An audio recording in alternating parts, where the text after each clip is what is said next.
Assalamualaikum teman-teman. Nah, di sini kami dari Divisi PNP, Himpunan Mahasiswa Vokasi Keuangan dan Perbankan, kembali memberikan video pembelajaran untuk mata kuliah pengantar akuntansi. Selamat menonton ya, semoga videonya bermanfaat untuk kalian semua. Selanjutnya, kita akan membahas mengenai langkah-langkah menyusun laporan keuangan.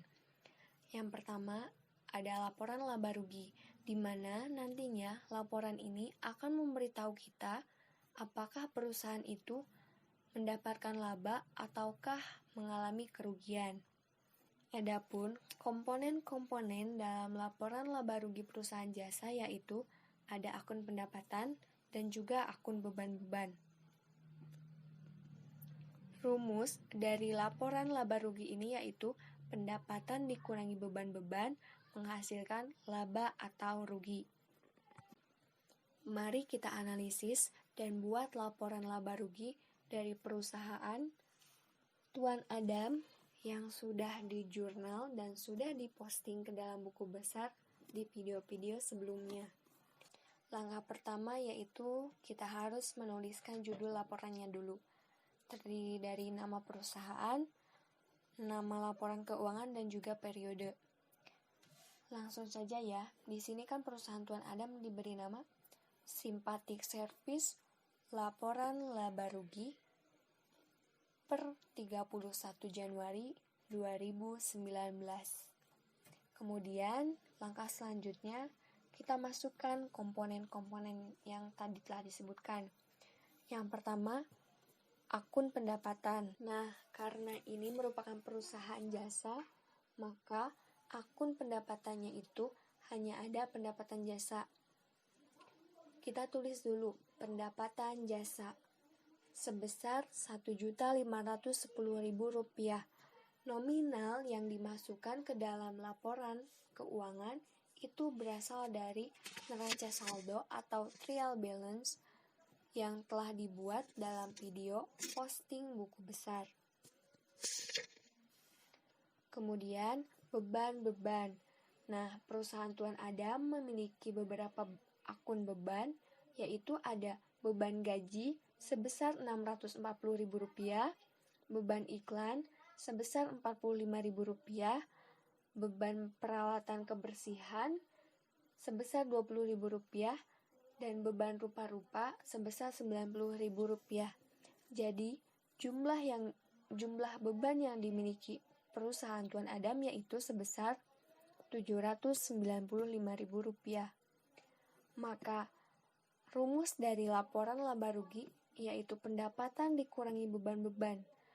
Maka, perusahaan Tuan Adam ini mengalami laba sebesar Rp715.000 karena nominal dari pendapatan jasanya lebih besar daripada jumlah beban-bebannya.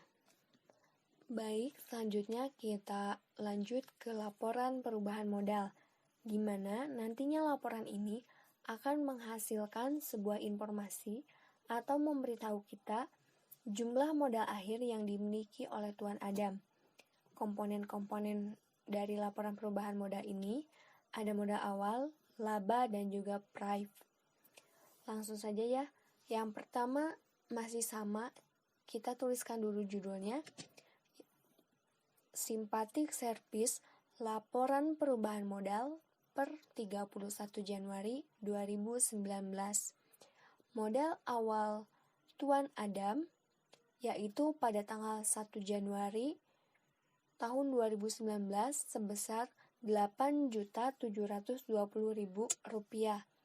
Nah, nominal ini bisa kalian dapatkan di dalam soal yang poin pertama.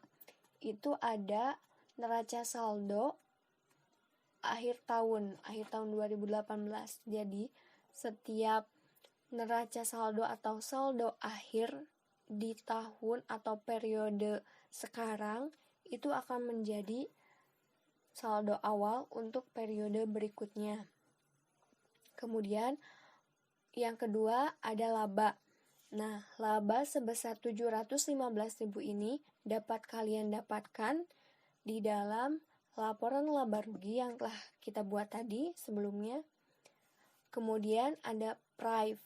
Nah, di sini tadi dikatakan ketika menganalisis jurnal umum, prive itu bertambah di debit dan berkurang di kredit.